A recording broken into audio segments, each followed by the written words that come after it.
Masterizer. Sanibona imovie yethu siyiqala ngoTaigu. uTaigu wayeyimemba yeqembu lezigebengu kodwa wayewumuntu owayewuthanda umndeni wakhe okwakudadewabo nomshanakhe oneminyaka ewu5. Udadewabo kaTaigu wayegula, watshela uTaigu ukuthi kumele aye esibhedlela njengoba wayedinga ukufakelwa izinso ngoba wayenenkinga ey'nsweni. Ngalolu suku uTaigu wayeze la ukuzothatha udadewabo nomshanakhe njengoba namhlanje kwakuzophinde kube usuku le-birthday yomshanakhe. uTaigu wamupha i-iPad njenge-birthday present umshanakhe, wajabula kakhulu. uTaigu watshela udriver ukuthi akabahambise ekhaya kuqala, yena wasala for ukuthatha imithi kasisi wakhe. Ngakusasa uTaigu wabizelwa kwi-meeting ebizwa ibhosi yezigebengu ezazibizwa ngama-Boksong. Lo mholi wama-Boksong watshela uTaigu ukuthi usezomtshela okokugcina manje ukuthi akafika azobajoyina ngoba kudala bemtshela ukuthi akasebenzele iqembu labo lemgulukudu. uTaigu watshela lo mholi ukuthi wayemtshelile nasekuqaleni ukuthi ngeke aze akwazi ukubasebenzela, namanje uyamtshela futhi ukuthi ngeke aze akwazi ukumsebenzela. Wasuka wahamba uTaigu wayobona udokotela efuna ukwazi ngemphumela kasisi wakhe for ukutholakala kwe-organ donor ukuthi ihamba kanjani. Kodwa udokotela watshela uTaigu iy'ndaba ezimbi ukuthi namanje akakatholakali umuntu ozomesha usisi wakhe. Lokho kwamphatha kabi uTaigu ngoba wayazi ukuthi usisi wakhe uzophila isikhathi esincane uma engayitholi idona. uTaigu wayireceive i-phone call kusisi wakhe. Isikhathi esazama ukumuza ukuthi uthini usisi wakhe yavele yanqamuka i-phone call. Sibona ingozi yemoto emgwaqweni owunetha imvula. uTaigu ebuka ibhokisi le-iPad kade lithengele umshanakhe. I-accident yayithathe udadewabo kaTaigu nomshana kaTaigu. Emngcwabeni sibona kufika no-Mr. Hong okwakuyiyona bhosi yezigebengu yayisetshenzelwa uTaigu. uTaigu wayemhlonipha kakhulu uMr. Hong, emenzela kahle umsebenzi wakhe ngokuthembeka. Bahlala ndawonye etafuleni ngesikhathi uMr. Hong etshela uTaigu ukuthi uyazi ukuthi namhlanje bekufanele kube yi-birthday kamshana kaTaigu, ethi kodwa udadewabo nomshanakhe babulawe umholi waleya gang eyaziwa ngama-Boksong ngokuthi uTaigu unqabile ukuyobasebenzela. Kodwa manje wayeseweqile ulayini ngokuthinta umndeni kaTaigu awuthandayo. uTaigu ngalobu busuku wenze i-appointment yokuthi ufuna ukuhlangana noMr. Boksong, umholi wayezigebengu zama-Boksong. Bahlangana ngesikhathi uMr. Boksong etshela uTaigu ukuthi uyazwelana nokulahlekelwa kwakhe. Wathi uMr. Boksong, ngiyakuthembisa ukuthi ngizomthola lo mbulali futhi ngizokulethela yena. uTaigu wamcasula lawo mazwi kodwa wakufihla ukuthi uyamuzwa ukuthi uMr. Boksong umenze isilimo. Khona lapho uMr. Boksong watshela uTaigu ukuthi usamcela namanje ukuthi azobajoyina abasebenzele. uTaigu wathi ucela ukuqala angene eshaweni kuqala. uTaigu wahamba wayongena emanzini kwe-swimming pool, wafika wakha amanzi wazithela ngawo emzimbeni. uTaigu wabuka la madoda ayesebenzela uMr. Boksong ayeme ngasemnyango emgadile.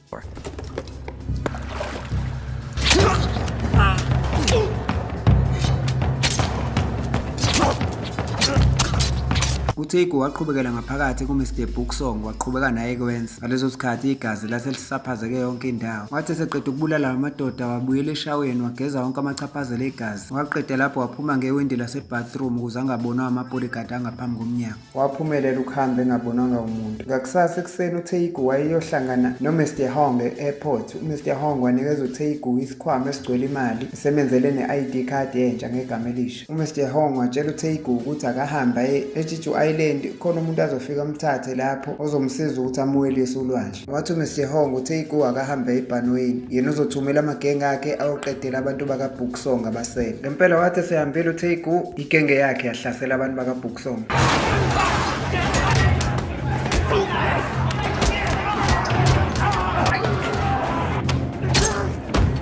Babekwenza konke lokhu ngesikhathi engekho umholi wabo uMr. Boksong. Bebabulalela nento ebuhlungu abayenze kuTaigu, bembulalela udadewabo nomshanakhe. Igenge kaTaigu yenza konke lokhu uTaigu usebhanweni uyaphesheya. Wathi esehlile e-airport uTaigu wareceive i-phone call from umuntu wesifazane. Lo muntu wesifazane watshela uTaigu ukuthi uthunywe umalume wakhe ukuthi akazolanda uTaigu la e-airport ngokuthi umalume wakhe ngeke akwazi ukuza ngoba une-business meeting. Igama lalo sisi kwakuyiyani. uyani wathatha uTaigu bahamba. Bese emotweni babethule bengaxoxi. uTaigu wavula iwindi lemoto ethi ufuna ukushaya umoya wolwandle. uyani wathi umoya uphephule iy'nwele zakhe akavale iwindi uTaigu wathula walivala uTaigu. Kwenye indawo sibona enye indoda yayikhipha isibhamu esifihle esiswini esikafishi. igama layo uKhuto, eyayitshelwe ngokomyalelo kaMr. Hong ukuthi iyona ozonakekela uTaigu. uKhuto naye kudala wayemholi wezigebengu kodwa manje useshaya ibhizinisi lokudayisa ngey'bhamu njengoba sibona la izodayisela lama-gangsters iy'bhamu. Ngokuthi uKhuto wayidayisa ngemali ephansi iy'bhamu abanye babeyithengela ukuthi bayidayise. Nokwathi lapho esakhuluma la madoda noKhuto uKhuthi wabatshela bahambe la sekuphelile bebehlangene ngakho ngoba uzobadlumisa ngezinja. Ahamba lama gangsters emva kwawo kwafika uYane lethu Teiku ayibuya naye e-airport. Ukuvakasha kukaTeiku lana kwakungathi akumukelekile ngoba uKhuthi simbone sebuza kuTeiku ukuthi uzoba la isikhathi esingakanani. Wathi uTeiku uzohlala la for 1 week then bese eqhubekele eRussia. Ngokuthi uTeiku wayedla kancane wafika uYane wathatha lokho kudla wayokuchitha emgqomeni kaDodi wageza izitsha lokho wamshiya edidekile uTeiku. Kwathi ebusuku uTeiku wazama ukufonela omunye wamagenge abo kodwa akaphendulwanga umuntu. Okwakumphethe kabi ukuthi kungenzeka ukuthi amagenge akhe awabuyanga ekuhlaseleni amagenge kaBooksong. noMr Hong naye wayelindele ama-results ukuthi igenge ihambe kanjani kuyohlasela uBooksong. Nokuyilapho kwafika omunye oyedwa ezoreport ukuthi empini abamtholanga lo director kaBooksong ekuthiwa udirector Ma. Lokho kwamcasula uMr Hong wagcina sebathethisa bonke ngoba wayengazi ukuthi uzopheya yiphi revenge udirector Ma. Wahlukunyezwa ukuthi umholi walezo igebengu uBooksong usaphila. Udirector Ma wegenge yamaBooksong wafonela uMr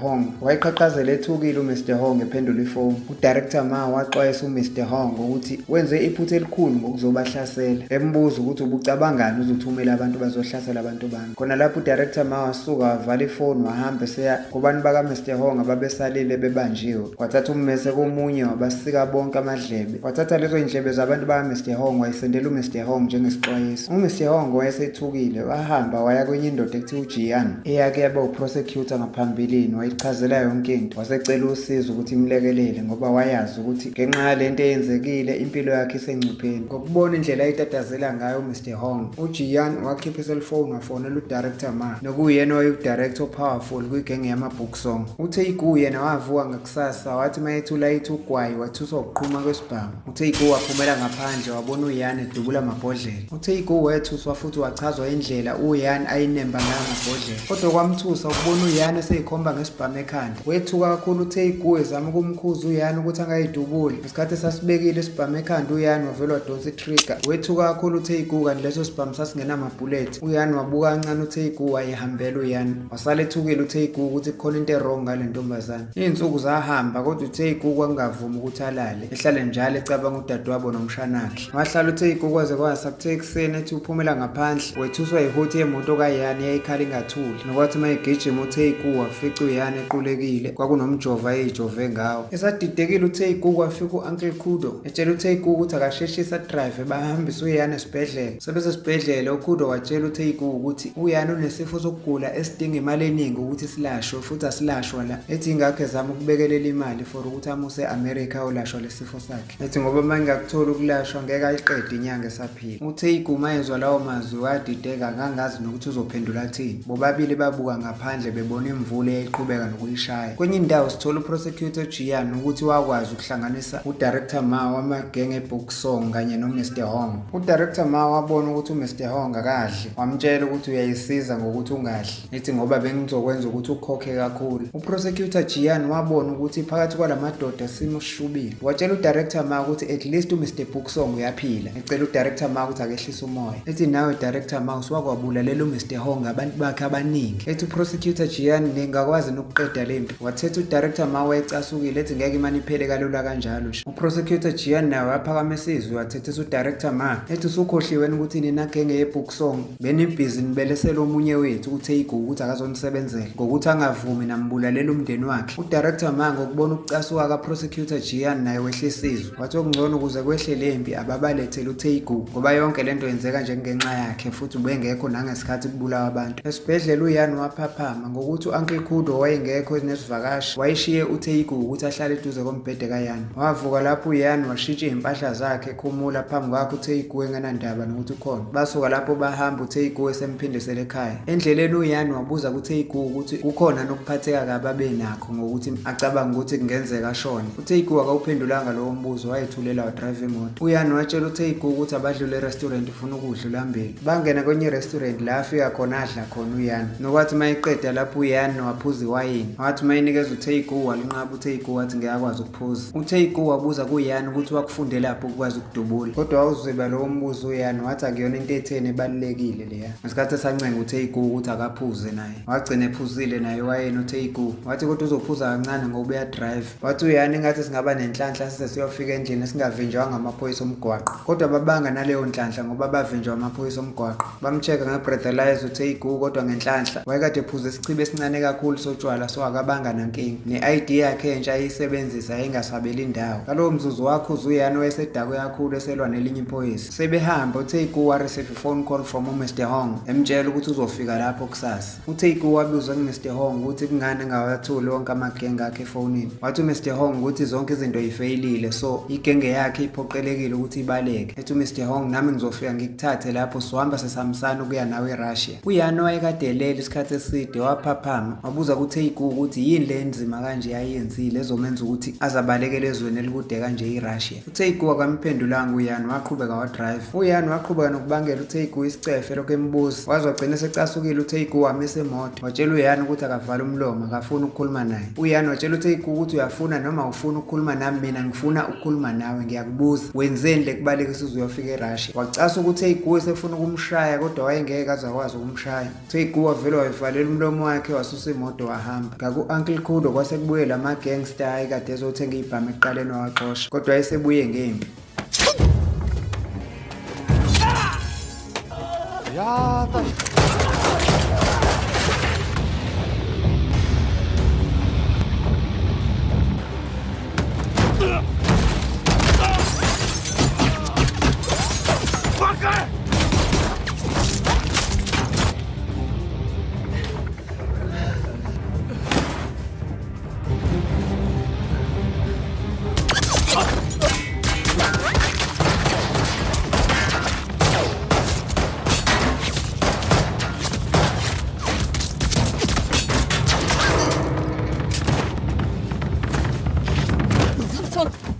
야, 나 살짝 스치입니다. 야, 이 씨발.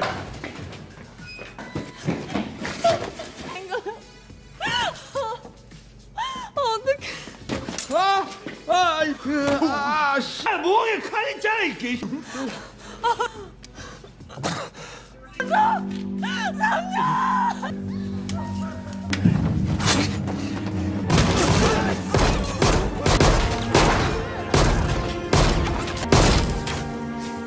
uTaiku wakubona lokhu wasondela wazama ukuthatha isibhamu kuYani wayecasule ukushona ka-Uncle Kudo. uTaiku wathatha imali nezibhamu noYani wahamba naye kodwa uYani wabhilida ezama ukulwa noTaiku nokwamphoqa uTaiku ukuthi avele amthatha amthwala ahambe naye. Ngokuthi uTaiku wasi-understand isimo sikaYani nokuthi kubanjani ukushonelwa umuntu omthandayo. Ngenxa yesifo sikaYani uTaiku wamane wamnika isandla sakhe ukuthi alume sona ngoba wayazi ukuthi uzoyiluma ulimi. uYani wathatha uTaiku wamusa kubo kamalume wakhe. Akangawutshela umndeni ngokushona ka-Uncle Kudo, wabatshela nje ukuthi uze la ngoba u-Uncle Kudo ulungisa umuzi. Etshela umndeni ukuthi bona bazohlala la for insukwana. Umndeni wabona uTaiku wacabanga ukuthi boyfriend kaYani. Kwathi later uTaiku noYani bahlala ngaseBeach. Ngathi uYani esehlele eqhubeka nokuphuza utshwala ngesikhathi uTaiku embuza ukuthi uright yini. uYani watshela uTaiku ukuthi uyabazonda yena abantu abathi bebona ukuthi isimo siyabheda bebe bekubuza ukuthi uright yini bazi kahle ukuthi awukho right. uYani waqhubeka watshela uTaiku ukuthi udala esafunda isikole umndeni wakhe wabulawa igenge yaseRussia. Ethi kodwa ubongo u-Uncle Kudo ngoba wabadubula wababulala wabaqeda labo bantu baseRussia babebulala abazali bakhe. Ethi njengamanje uzubuhlungu ngokulahlekelwa u-Uncle Kudo. Ebuza kuTaiku ukuthi kwenziwa yini ukuthi abantu abadingayo empilweni bakulahlekele. Kwathi uTaiku esehambise uYani endlini yakhe ukuthi ayolala wayetshela ukuthi usezumekile waphuma wahamba uTaiku. Khona lapho wavuka uYani embuza ukuthi akafuni ukuthi azolala naye. uTaiku watshela uYani ukuthi akafune kulala la muntu yena even ngisho ngathi ubiziwe ngeke akwazi. Waphuma wahamba uTaiku. Walala uYani wayekhuluma yedwa kancane ethi uTaiku isilimo. Kodwa emva kwesikhashana wezwa kuvuleka umnyango wajabula uYani kodwa uTaiku wayingenela ukucheck ukuthi umnyango kaYani uyakhiyeka yini. Wabona ukuthi uright waqhubeka waphuma uTaiku. Lokho kwagcina sekumhlekisa uYani. uTaiku ngalobo busuku wayehleli ebhema ugwayi kungalaleki. Azi kahle ukuthi usesalele usuku olulodwa ahamba ayishiye le ndawo. Kanti noYani erumini yakhe wayengalele eqwashile. Akusasa ekuseni bahamba ngesithuthuthu bayodla ibreakfast kwenye restaurant. uYani wancoma uTaiku ngokuthi uyambona uyadla namhlanje. Ethi zonke lezi insuku bembone engadli. Nokwathi lapho sebeqedile ukudla bahambe bayoma ngaseBeach bebhema ugwayi bebuka ulwandle. Babemile kodwa kwakungekuningi ababekuxoxa. Sebephindele emuva uYani wayesencike emhlane kaTaiku etshela uTaiku ukuthi uzizwe ephephile maye eseduze kwakhe. Sebefikile kulomuzi ababehlala khona uTaiku watshela uYani ukuthi sekuyisikhathi sokuthi avalelise ngoba useye airport manje. Nokwathi mayihamba uTaiku uYani wambamba wathi uyamcela ukuthi athi ukuhlala isikhashana kubuhlungu mayemshiya kanje ngoba engasenamuntu. uTaiku azange ayilalele leyo nto waqhubeka waye airport. E-airport uMr Hong no director Ma babehleli khona begade wama-bodyguard abo babehleli lapho belindele ukubamba uTakewu. Nokwathi lapho uTakewu efike e-airport wafonelwa omunye wamagenge akhe. Lowo muntu wayetshela uTakewu ukuthi uMr Hong usebajikele usengasesayidini lo director Ma. Ngempela uTakewu wambona uMr Hong ehamba namanye ama-bodyguard. Leyo phone call yanqamuka nokuyilapho uTakewu wabona khona ukuthi isimo sibe sishubile. Nokwathi lapho ethi uyasuka uyabaleka uTakewu kanti sebembonile. Nokuyilapho amadoda amaningi aqala lapha amjaha uTakewu.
uMr Hong azange amfonele uTakewu, lokho kwamphatha kabuhlungu. Udirector Ma wayebhizi eqhumisa uMr Hong ngeimpama ngemuva emotweni embuza ukuthi kanti uphi uTakewu. uMr Hong watshela udirector Ma ukuthi kungenzeka ukuthi uTakewu sebemxwayisile ngoba unabo abanye abantu basemagengeni akhe abangamxwayisi. Wathi kodwa khona omunye kumagenge oboshiwe abangathi mabesebenzisa yena aqhamuka uTakewu. Udirector Ma wabiza uMr Hong ngesilima wathi akahlale kude kunaye. Wathi sebuyile uTakewu wafika ezobheka uYan kodwa akangamthola. uTakewu wabuza abantu bakulomuzi bamtshela ukuthi uYan usebuyele kubo. Lokho kwamphatha kabuhlungu uTakewu ngokuphepha kukaYan. uTakewu wafonela uYan wamtshela ukuthi akabuyela ngokusheshsha ngoba akaphephile lapho. Ethi futhi ungangeni kuleyo warehouse bangakubulala. Wathi uYan ungishiyile wena ngikucela ukuthi ihlala nami. Waqhubeka wayongena ngaphakathi. uTakewu wasusa imoto ngokusheshsha zama ukuyosiza uYan. Esendleleni edrive uTakewu wa-receive phone call efonela uMr Hong emtshela ukuthi akafike la. Ethi ngoba mawungezi ngizodestroya ngibulale bonke abantu osondelene nabo. Ifoni yathathwa udirector Ma watshela uTakewu ukuthi mawungafika Takewu kungaze kube nesipho engakupha sona. Ethi kodwa mawungafiki la mina ngizobulala uYan. Wathi uTakewu mayeseza ukuthi uYan vele sebemthathile usengakubona wamisa imoto uTakewu watshela udirector Ma ukuthi ngizofika lapho kodwa kuqala ngifuna ukuzwa ivoice kaYan. Udirector Ma wanikeza uYan ifoni. uYan wathatha ifoni watshela uTakewu ukuthi ungezi la Takewu, labo bantu bazokubulala so ungaze urisk impilo yakho ngami vele ngiyagula sengizoshona anyway. uTakewu watshela uYan ukuthi ngeke ngize ngikuyekelele kanjalo nami sengingamane ngife ngizamile ukukusiza. Ethi ngeke ngikuyekelele uwedwa kuleso simo. Wadrive imoto uTakewu waze wafika lapho.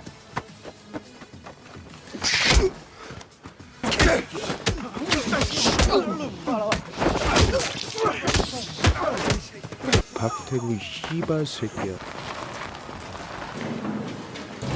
uTakewu phezu kwalokho kushawa kodwa akayekanga ukubuza uYan ukuthi uyi-right yini. uYan wazizwa efuna ukukhala ebonga kuTakewu for ukumbuza lowo mbuzo. uTakewu watshela udirector Ma ukuthi akagcina isithembiso sakhe adedele abantu bakhe labo babophile. Kodwa ama-bodyguard athi mayefonela labo bantu ukuthi abadedelwe kwafika umbiko ukuthi already labo bantu sebebulewe. Wacasuka udirector Ma wabuza kuMr Hong ukuthi uyena nothi akubulawe labo bantu. Lokho kwamcasula kakhulu udirector Ma, even bona bobabili babevele beyizitha kodwa isenzo sikaMr Hong sokubulala labantu bekungavunyelwananga ngaso. noTakewu uyamcasula kakhulu lento eyenziwe uMr Hong ethi ufuna ukuyomshaya ambamba ama-bodyguard. So uTakewu yayingekho into ayingayenza no-director Ma yayingekho into ayingayenza kuMr Hong. Kodwa uMr Hong wasuka ngenkani wawushaya uTakewu. Lokho kwenza ukuthi udirector Ma vele asuke naye wayoshaya uMr Hong. udirector Ma wabuyela kuTakewu embuza ukuthi usakhumbula ukuthi kunesipho ebengikuthembise sona. Wathi udirector Ma isipho engizokupha sona seyindaba zokuthi kwakungeyena uMr Booksong wabulala udadewenu nomshanakho kodwa kwakuyilo Mr Hong ophambi kwakho owayezenza ngathi ungasesayidini lakho ngoba wayetshela ukuthi wena mangasebenzela uMr Booksong yena ngalahlekelwa okuningi ngoba umuntu oselfish. Ethi so uMr Hong uyena waplana le car accident yabulala izihlobo zakho wajikele lo cala walisulela ngoMr Booksong. udirector Ma watshela ama-bodyguard ukuthi akabadedele khona uTakewu ezokwazi ukuyiphela revenge kuMr Hong.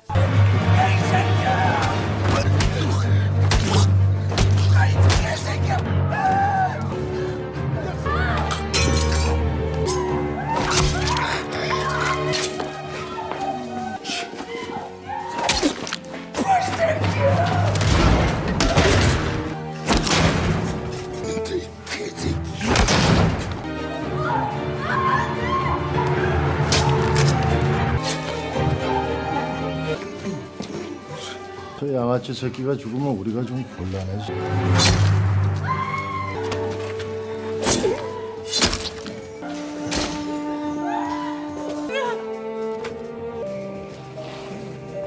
wathi segaqa ngamadolo esekhala uYane eza kuTakewu wayeseshona. uTakewu wabuza ngezwi lokugcina ukuthi ukhalelani uYane. uTakewu watshela uYane ukuthi ungakhali, ukhalele mina. uYane wanikina ikhanda wathi cha akakhali. Ethi ngoba ngididiswa ukuthi ngizazi ukuthi ngizofa kuqala kunawe, kodwa waye usushona kuqala kunami. Ngokusho njalo uYane bavele bahleka bobabili noTakewu wayeseshona. Eseshonile uTakewu wafika uYane esezomvala amehlo. uMr Hong wayesefuna ukuqhubeka bulala uYane kodwa wammisa uDirector Ma wathi akamyeke. Ethi uDirector Ma kuMr Hong, wena kufanele ngabulele la kulele khona uTakewu ngoba uyinyoka. uDirector Ma watshela lamadoda amsebenzelayo ukuthi awakline yonke le ndawo ngomlilo. Lamadoda awuchitha yonke indawo upetrol balayitha ngomlilo leyo warehouse. uYane wama ngaphandle kwaleyo warehouse eyibuka ivutha umlilo, wasuka lapho wahamba. Lamadoda ayesengene ezimotweni zawo ahamba. uYane wahamba waye erumini kaTakewu wafika wahlala lapho. Wahlala ubusuku bonke lapho kwaze kwasekuseni engalalanga. Ekuseni wafonela ukuzwa i-direction yakule restaurant ekujwayele ukudla khona ama-gangsters aphethe uDirector Ma. Wathi seyitholile leyo information wadrive isithuthuthu sakhe wafika phambi kwaleyo restaurant ayeze kuyona. Wehle esithuthuthwini nesikhwama sikaTakewu esasineyibhamu. Wangena ngaphakathi uYane wafica ngempela lamadoda ephelele kwi-restaurant yawo.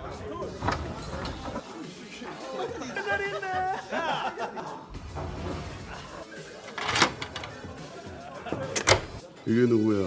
그냥 우리 합석할까?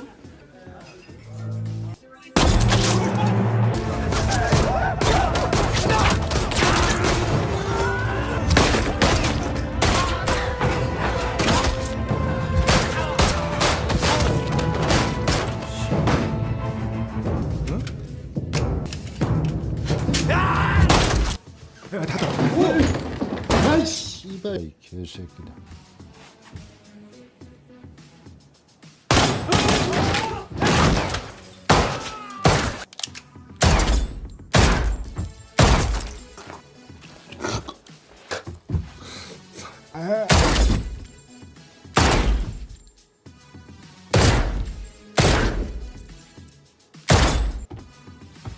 Wathi seqedile ukwenza lowo msebenzi uYane eshiya leyo restaurant egcwele igazi, wagibela isithuthuthi sakhe wahamba waye olwandle laba beme khona noTakewu ngoba naye wayazi ukuthi isifo sakhe ngesalapheka, wayiqedela ngesibhamu. Siyayibeka lapha namhlanje, ungaphuthelwa imuvi elandela izo-uploada ngekudala. Stories on the beat.